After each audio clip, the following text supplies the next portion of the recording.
Welcome to YSM news. Super star Mahesh Babu ఎంత బిజీగా ఉన్నా కూడా ఫ్యామిలీతో ఏడాదికి 2-3 సార్లు వెకేషన్కి వెళ్ళడం కామన్.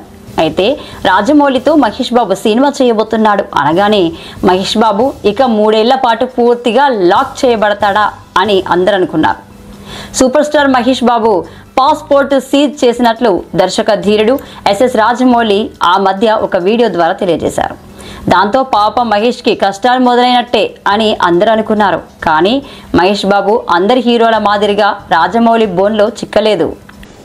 గతంలో పిల్లలకు హాలిడేస్ ఇచ్చినప్పుడు ఫ్యామిలీతో కలిసి టూర్స్ వేసే అలవాటును మహేష్ బాబు కొనసాగిస్తూనే ఉన్నాడు.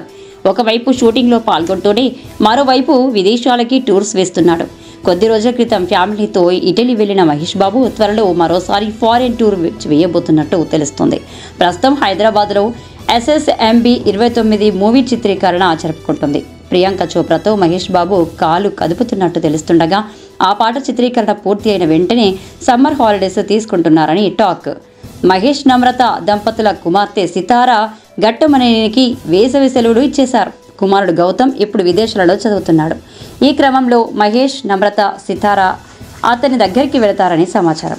4 రోజుల పాటు మహేష్ బాబు ఇండియాలో ఉండరని, ఫ్యామిలీతో కలిసి విదేశాలలో విహరిస్తారని సమాచారం. రాజమౌళితో సినిమా చేస్తున్న సమయంలో మహేష్ బాబుకి 4 రోజుల గ్యాప్ దొరికిందంటే మామూలు విషయం కాదు. మహేష్ పాస్పోర్ట్ సీజ్ చేయడం అంత బిజీ కాదు అంటూ నెటిజన్స్ క్రేజీ కామెంట్స్ చేస్తున్నారు. మహేష్ బాబు, ప్రియాంక చోప్రా ప్రధాన పాత్రలో రాజమౌళి దర్శకత్వం వహిస్తున్న ఈ సినిమాను దుర్గా ఆర్ట్స్ పతాకంపై KL నారాయణ ప్రొడ్యూస్ చేస్తున్నారు.